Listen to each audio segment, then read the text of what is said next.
인자야, 너는 이스라엘 산들에게 예언하여 이르기를, 이스라엘 산들아, 여호와의 말씀을 들으라.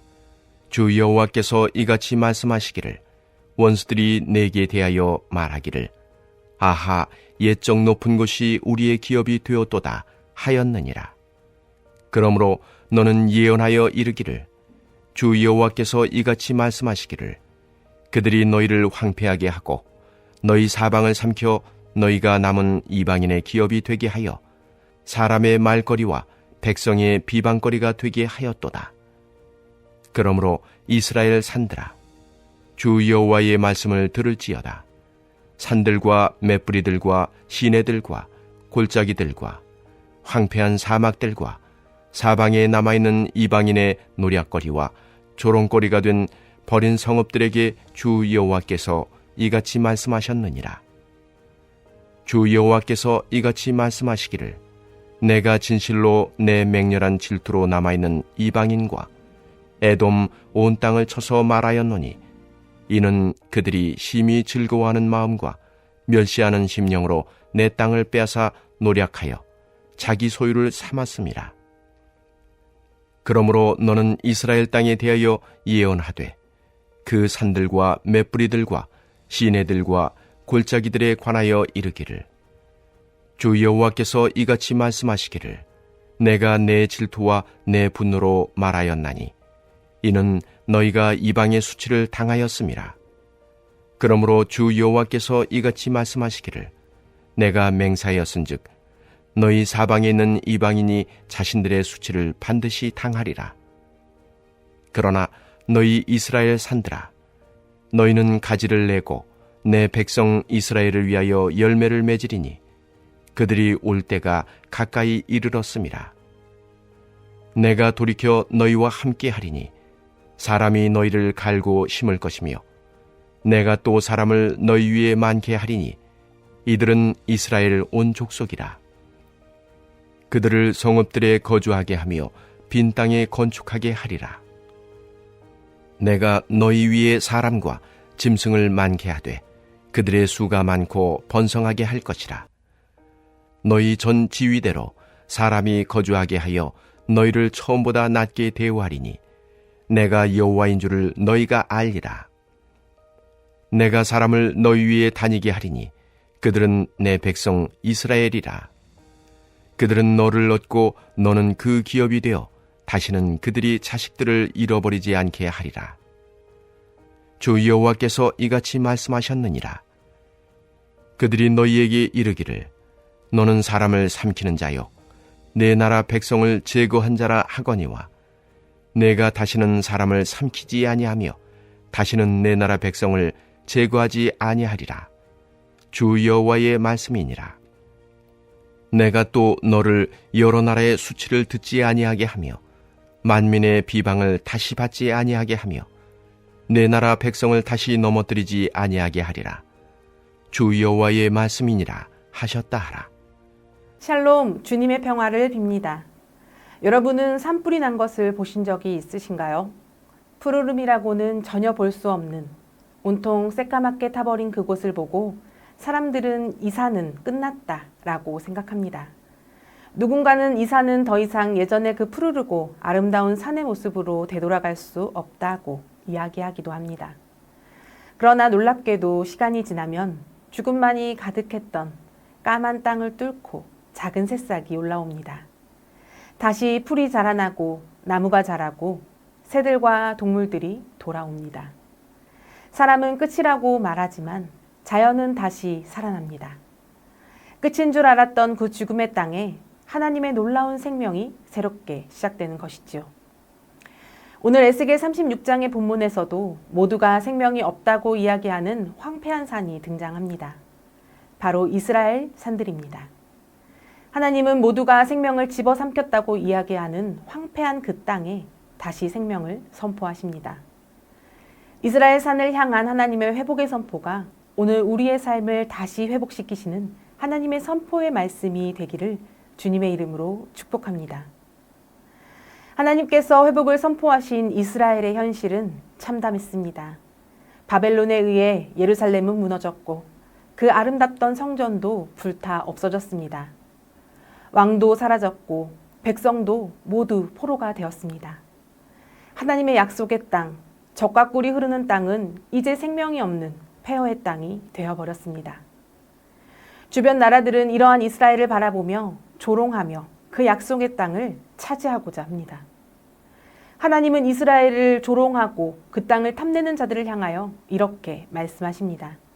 오늘 본문 5절의 말씀입니다.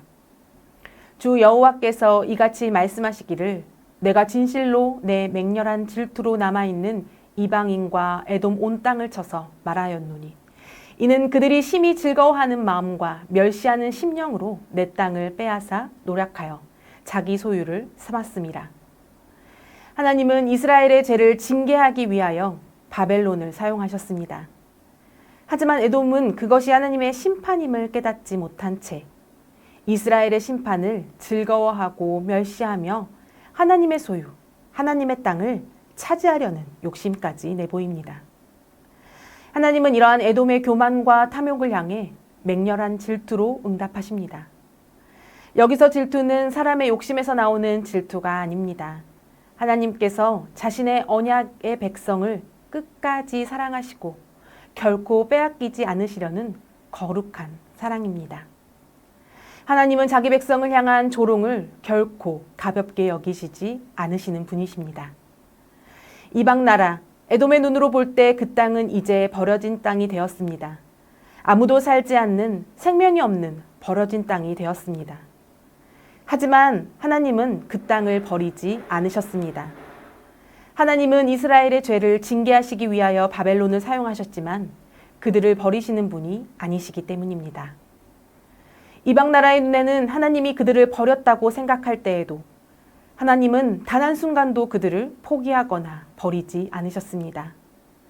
왜냐하면 하나님은 이스라엘을 연단시키심으로 다시 하나님의 백성으로 온전히 세우고 그들에게 다시 하나님의 약속의 땅을 누리는 축복을 허락하시는 그들을 끝까지 포기하시지 않는 사랑의 하나님이시기 때문입니다.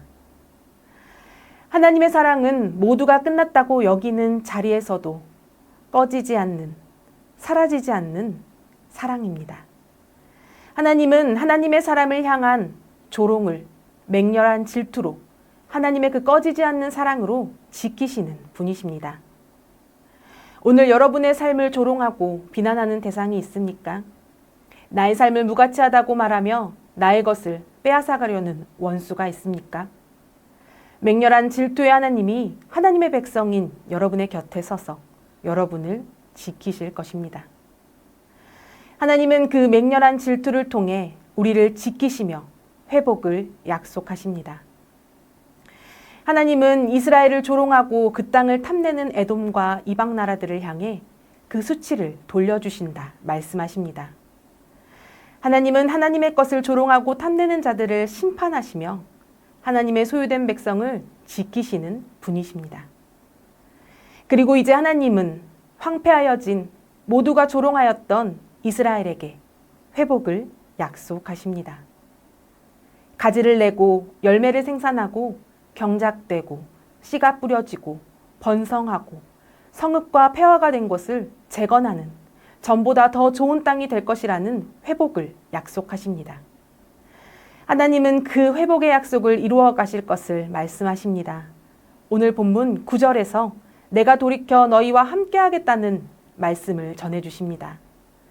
하나님은 이스라엘을 외면하지 않으시고 그들에게 은혜를 베풀기 위하여 그 백성에게로 그 얼굴을 향하시는 분이십니다. 그들의 회복을 이루어 가겠다고 오늘 말씀하십니다. 하나님의 회복은 단순히 나쁜 것이 사라지고 겨우 살아남는 것이 아닙니다. 또한 단순히 예전의 모습으로 되돌아가는 것도 아닙니다. 하나님은 오늘 본문을 통해 분명하게 말씀하십니다. 하나님의 회복은 이전보다 더욱 풍성하게 하시는 회복입니다.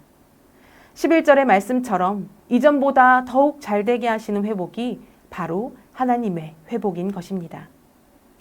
하나님은 이스라엘의 회복을 통해 하나님이 어떠한 분이신지를 경험하게 하십니다. 그리고 하나님만이 참된 하나님이심을 알게 하십니다. 하나님은 이스라엘의 회복을 통하여 이스라엘이 하나님의 백성임을 잊지 않게 하시는 분이십니다. 하나님은 이스라엘에게 하나님의 회복을 약속하시며 이스라엘이 다시는 수치와 비방을 받지 않고 다른 나라가 하나님의 백성인 이스라엘을 넘어뜨리지 못하게 하시겠다고 약속하십니다. 하나님의 회복은 풍성함에서 끝나는 회복이 아닙니다. 하나님의 회복된 삶은, 하나님이 회복시키시는 삶은 다시 무너지지 않도록 지켜주시는 완전한 회복을 의미합니다. 잠시 좋아졌다가 무너지는 회복이 아닌 그 언약의 백성을 끝까지 붙드시고 지키시는 언약의 회복이 하나님이 주시는 회복이심을 믿으시기 바랍니다. 우리는 세상을 살아갑니다. 그러나 세상의 사람이 되어서는 안 됩니다. 우리는 세상에서 하나님을 드러내는 하나님의 백성으로서의 삶을 살아가야 합니다. 세상이 주는 회복에 목매는 삶이 아니라 하나님이 주시는 회복을 구하고 누리는 우리가 되기를 바랍니다. 끝까지 열매 맺게 하시는 하나님의 회복, 그 열매를 끝까지 누리게 하시는 하나님의 회복을 구하며 나아가시기를 소망합니다. 오늘 우리의 삶에서 무너지고 황폐해진 자리는 무엇입니까? 그리고 그 황폐해진 자리가 다시 이전처럼 돌아갈 수 없다고 말하는 자들이 있습니까? 하나님께서는 우리의 황폐해진 삶의 자리를 바라보고 계십니다. 하나님께 그 황폐해진 자리를 내려놓고 기도하십시오. 관계가 무너진 자리, 건강이 쇠약해진 자리, 꿈을 빼앗긴 그 자리가 무엇이든 하나님께 맡기십시오. 하나님은 우리의 삶을 하나님의 손에서 놓지 않으시며 우리가 내려놓은 그 자리까지도 끝까지 붙들어 주실 것입니다. 하나님은 오늘 에스겔서를 통해 우리에게 말씀하십니다. 너의 황폐해진 그 자리를 내가 포기하지 않으며 이전보다 더 풍성하게 열매 맺게 할 것이다. 하나님은 오늘 말씀을 붙들고 하나님께 나아가는 우리를 향해 그 얼굴을 돌이키십니다. 그리고 우리의 삶을 회복시키심으로 더욱 풍성한 은혜를 누리게 하실 것입니다. 오늘 우리의 삶이 하나님의 회복의 역사가 시작되는 하루가 되어 무너진 나의 삶의 자리가 더욱 견고히 세워짐을 경험하는 하루가 되시기를 주님의 이름으로 축복합니다. 이 시간 말씀을 기억하며 함께 기도하기 원합니다. 하나님, 우리의 황폐한 삶의 자리를 주님께 맡겨드립니다. 황폐한 삶의 자리가 오직 하나님이 이루시는 회복을 통하여 더욱 풍성하게 회복되게 하시고 그 회복을 끝까지 지켜주시는 하나님의 언약의 사랑을 신뢰하며 살아가는 믿음을 허락하여 주옵소서. 어제부터 시작된 국내 단기 선교의 모든 일정에 하나님께서 동행하여 주시고 무더위에도 선교팀의 영육을 강건하게 붙들어 주시며 안전사고 없이 지켜 주시옵소서. 방문하는 교회와 지역마다 은혜와 복을 더하시고 섬김과 복음 전파를 통해 영혼이 살아나고 믿음이 굳건해지는 하나님의 역사가 이루어지게 하여 주시옵소서.